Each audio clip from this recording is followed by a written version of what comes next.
Good day dear students. मैं doctor Maina Nirvan BA तृतीय वर्ष राजनीति विज्ञान की क्लास में आपका स्वागत करती हूँ। अंतर्राष्ट्रीय संबंधों के तहत आज हम गुटनिरपेक्षता का अध्ययन करेंगे। गुटनिरपेक्षता यानी नॉन अलाइनमेंट मोमेंट, जिसे हम नाम के नाम से भी जानते हैं। गुटनिरपेक्षता तृतीय विश्व के देशों का संगठन है। गुटनिरपेक्ष नीति या गुटनिरपेक्ष आंदोलन विश्व को भारत की देन है। इसका सामान्य अर्थ है स्वतंत्र विदेश नीति को अपनाना। नॉन अलाइनमेंट मोमेंट यानी गुटनिरपेक्ष शब्द का प्रथम प्रयोग V.K. कृष्ण मेनन के द्वारा किया गया। V.K. कृष्ण मेनन ने सर्वप्रथम गुटनिरपेक्षता शब्द का प्रयोग किया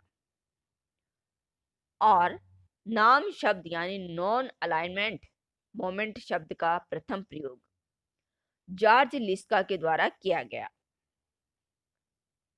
यह माना जाता है कि भारत ने स्वतंत्रता प्राप्ति के बाद जिस विदेश नीति की घोषणा की वही आगे चलकर गुटनिरपेक्ष नीति के रूप में परिवर्तित हुई।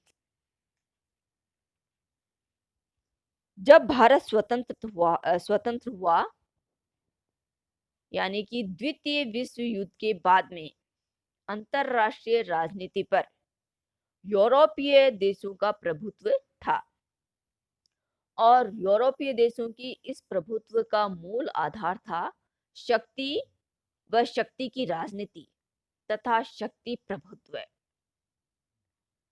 अपने हितों को पूरा करने के लिए ये राष्ट्र दूसरे राष्ट्रों पर नियंत्रण स्थापित करते थे, जिसका परिणाम था साम्राज्यवाद या उपनिवेशवाद,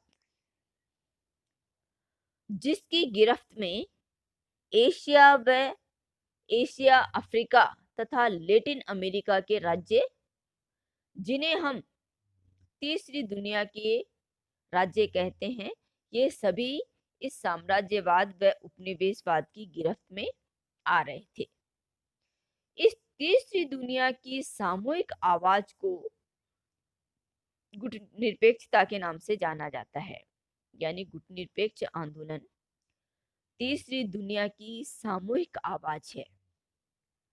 यह एक मौका था स्वतंत्रता प्राप्ति का, शोषण की व्यवस्था से मुक्ति का। यानी स्वतंत्र विदेश नीति और शोषण से मुक्ति का यह आंदोलन था और यही उद्देश्य गुटनिरपेक्ष आंदोलन की स्थापना के रहे। गुटनिरपेक्ष आंदोलन की स्थापना के उद्देश्य, किन उद्देश्यों को लेकर गुटनिरपेक्ष आंदोलन की स्थापना की गई, इस पर हम चर्चा करते हैं। तो हम पाते हैं कि विश्व को न्यायपूर्ण बनाने की मांग गुटनिरपेक्षता के द्वारा की गई। गुटनिरपेक्ष आंदोलन के समर्थक राष्ट्रों का यह मानना था कि दुनिया शक्ति से संचालित नहीं होनी चाहिए। गुटनिरपेक्ष आंदोलन का दूसरा उद्देश्य विश्व में शांति की स्थापना करना था। इसका तीसरा उद्देश्य है विश्व का संचालन अंतरराष्ट्रीय विधि के द्वारा होना चाहिए। किन्हीं भी राष्ट्रों की मनमानी से दुनिया का संचालन ना हो, बल्कि दुनिया अंतरराष्ट्रीय विधि के द्वारा संचालित हो। गुटनिरपेक्ष आंदोलन का तीसरा उद्देश्य शीत युद्ध का विरोध करना था। इसका पांचवा उद्देश्य दुनिया को शीत होने से रोकना था। गुटनिरपेक्ष आंदोलन दुनिया को सैनिक गुटों में विभाजित करने का विरोध करता है। इसका छठा उद्देश्य है। विदेश नीति का एक तरीका है जिसे स्वतंत्र विदेश नीति के रूप में जाना जाता है। गुटनिरपेक्ष आंदोलन का मूल उद्देश्य यह है कि दुनिया शक्ति से संचालित नहीं होनी चाहिए, अपितु समानता और बंधुत्व से संचालित होनी चाहिए।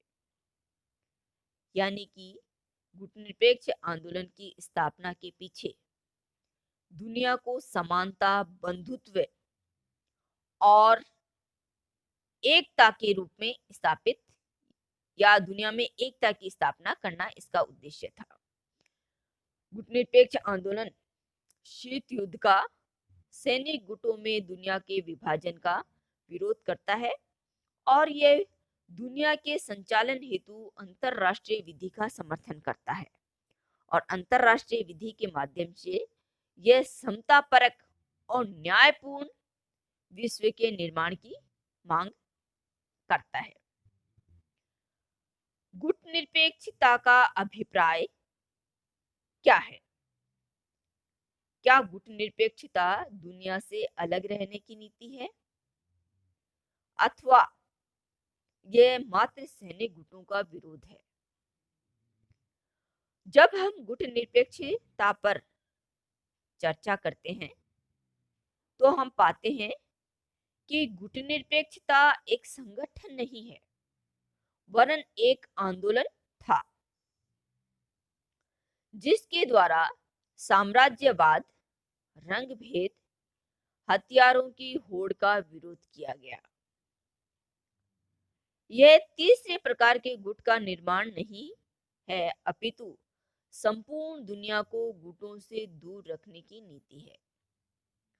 जब भारत स्वतंत्र हुआ और शीत युद्ध के दौरान विश्व दो गुटों में, पूंजीवादी गुट और साम्राज्यवादी गुट में बट चुका था और यह माना जा रहा था कि गुटनिरपेक्षता के रूप में एक तीसरे गुट का निर्माण हो रहा है। लेकिन गुटनिरपेक्षता किसी तीसरे गुट का निर्माण नहीं करने वाला आंदोलन था, यानी तीसरे गुट का निर्माण नहीं था, वरन यह दुनिया को गुटों में विभाजित करने की नीति का विरोध था। यह दुनिया को सैनिक गुटों से दूर रखने की नीति थी। यह शांति का समूह है। सैनिक गुटों से अलगाव गुटनिरपेक्षता का संकीर्ण अर्थ है, यानी गुटनिरपेक्षता मात्र सैन्य गुटों से दूर रहने की नीति या सैन्य गुटों के विरोध की ही नीति नहीं है, बल्कि इसका एक व्यापक अर्थ है। और इसका यह व्यापक अर्थ यह है कि एक समतामूलक विश्व का निर्माण किया जाए। शक्ति प्रभुत्व की राजनीति का विरोध गुटनिरपेक्ष आंदोलन का मुख्य आधार है। गुटनिरपेक्षता आंदोलन के साथ साथ विदेश नीति का भी एक तरीका था। यह स्वतंत्र विदेश नीति अपनाने का तरीका या रणनीति थी। गुटनिरपेक्षता का मानना था या गुटनिरपेक्षता के समर्थक राष्ट्रों का मानना था कि आर्थिक मॉडल को अपने आवश्यकता और साधनों के अनुरूप बनाया जाए, यानी प्रत्येक राष्ट्र अपनी आवश्यकता और अपनी मांग के अनुरूप अपने आर्थिक मॉडल का निर्माण करे। गुटनिरपेक्षता दुनिया से अलग थलग रहने की नीति का भी नाम नहीं है, यानी ये अलगाव या पृथकतावाद का नाम नहीं है, अपितु गुटनिरपेक्षता विश्व राजनीति में सक्रिय सहभागिता के द्वारा विश्व राजनीति में सकारात्मक परिवर्तन करने का एक आंदोलन है। यानी गुटनिरपेक्ष राष्ट्र दुनिया से अलग रहना नहीं चाहते या दुनिया से अलग थलग रहने का नाम गुटनिरपेक्षता नहीं है, बल्कि विश्व राजनीति में अपनी सक्रिय सहभागिता निभाने का नाम गुटनिरपेक्ष आंदोलन है, जिससे दुनिया में या विश्व राजनीति में सकारात्मक परिवर्तन संभव किए जाए। और गुटनिरपेक्ष आंदोलन ने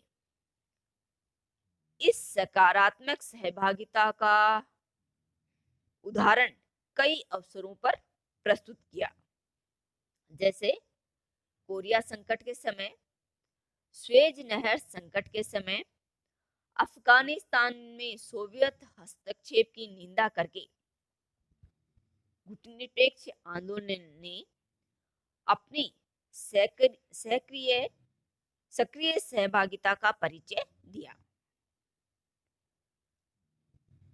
गुटनिरपेक्ष नीति या गुटनिरपेक्ष आंदोलन का विकास।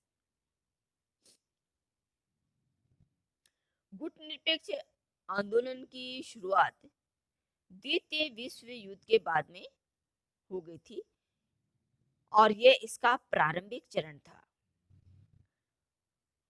इसका आधार भारतीय राष्ट्रीय आंदोलन रहा।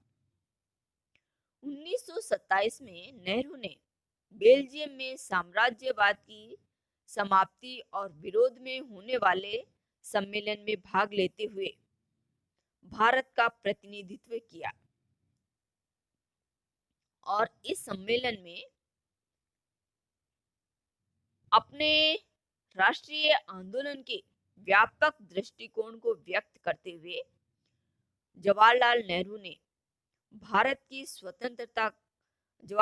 ने यह स्पष्ट किया, यह वक्तव्य दिया कि भारत की स्वतंत्रता का आंदोलन केवल स्वयं की स्वतंत्रता नहीं है, अपितु संपूर्ण दुनिया से साम्राज्यवाद के खात्मे के लिए है। यानी भारतीय स्वतंत्रता आंदोलन की रूपरेखा गुटनिरपेक्ष आंदोलन की रूपरेखा भी सिद्ध हुई। भारतीय स्वतंत्रता आंदोलन के समय विश्व के समतामूलक और स्वतंत्र विदेश नीति की रूपरेखा तैयार हो रही थी। यानी भारत की आजादी न केवल भारत के लिए थी, वरन वह संपूर्ण दुनिया से अन्याय, शोषण और साम्राज्यवाद के खात्मे की लड़ाई थी। गुटनिरपेक्षता की शुरुआत उपनिवेशवाद व साम्राज्यवाद के खात्मे की मांग के साथ शुरू हुई थी।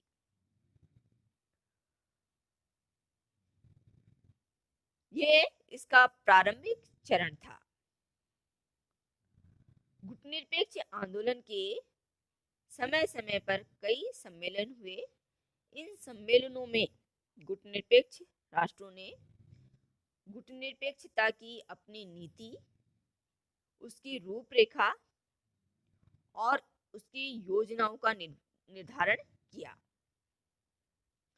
गुटनिरपेक्ष आंदोलन का प्रथम सम्मेलन 1947 में नई दिल्ली में हुआ। इसे प्रथम एशियाई सम्मेलन के नाम से भी जाना जाता है। इसमें भारत ने एशिया का नेतृत्व किया। इस अफ्रीकी देशों की आजादी का मामला उठाया गया और रंगभेद, उपनिवेशवाद तथा शीत युद्ध का विरोध किया गया। इस सम्मेलन में भारतीय विदेश नीति को अनेक एशियाई राष्ट्रों ने स्वीकार किया। इस सम्मेलन के दौरान तृतीय विश्व की एकता पर बल दिया गया और संयुक्त राष्ट्र संघ के समर्थन की घोषणा की गई। गुटनिरपेक्ष आंदोलन का दूसरा एशियाई सम्मेलन बांडुरंग में 1949 में संपन्न हुआ और इस सम्मेलन में भी प्रथम एशियाई सम्मेलन नई दिल्ली की घोषणाओं को दोहराया गया और रंगभेद, उपनिवेशवाद, शीत युद्ध का विरोध किया गया और तृतीय राष्ट्र की एकता और यूएनओ के समर्थन पर बल दिया गया। शीत युद्ध के अंतर्गत पंचशील समझौता संपन्न हुआ। पंचशील समझौता 29 अप्रैल 1954 को भारतीय प्रधानमंत्री पंडित जवाहरलाल नेहरू और चीनी प्रधानमंत्री चाओ एन लाई के बीच में हुआ। इस सम्मेलन में निम्न 5 बातों पर बल दिया गया। पंचशील समझौते का पहला सिद्धांत था संप्रभुता का सम्मान करना, यानी पंचशील नीति का समर्थन करने वाले राष्ट्र दूसरे राष्ट्र की संप्रभुता का सम्मान करेंगे। इसका दूसरा सिद्धांत था अनाक्रमण का। पंचशील के सिद्धांत को मानने वाले राष्ट्र किसी दूसरे राष्ट्र पर आक्रमण नहीं करेंगे।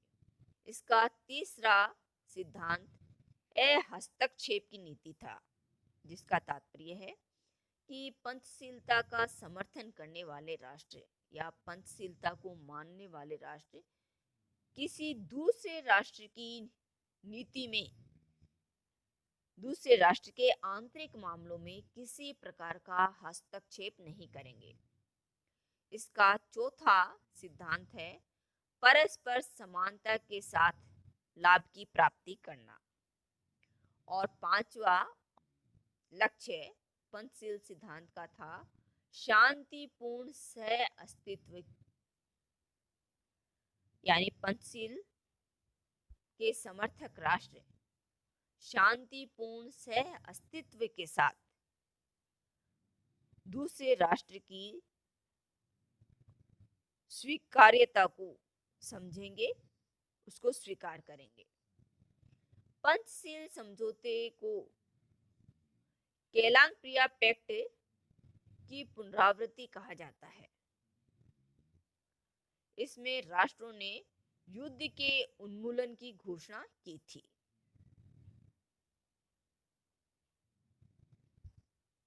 ये हुआ पंचशील सिद्धांत का उद्देश्य। गुटनिरपेक्ष आंदोलन की स्थापना का उद्देश्य, गुटनिरपेक्ष आंदोलन का अभिप्राय या अर्थ और इसकी प्रारंभिक चरण, जिसके तहत पंचशील सिद्धांतों का भी निर्माण किया गया। इससे आगे की विकास प्रक्रिया को हम अगले वीडियो में प्रस्तुत करेंगे।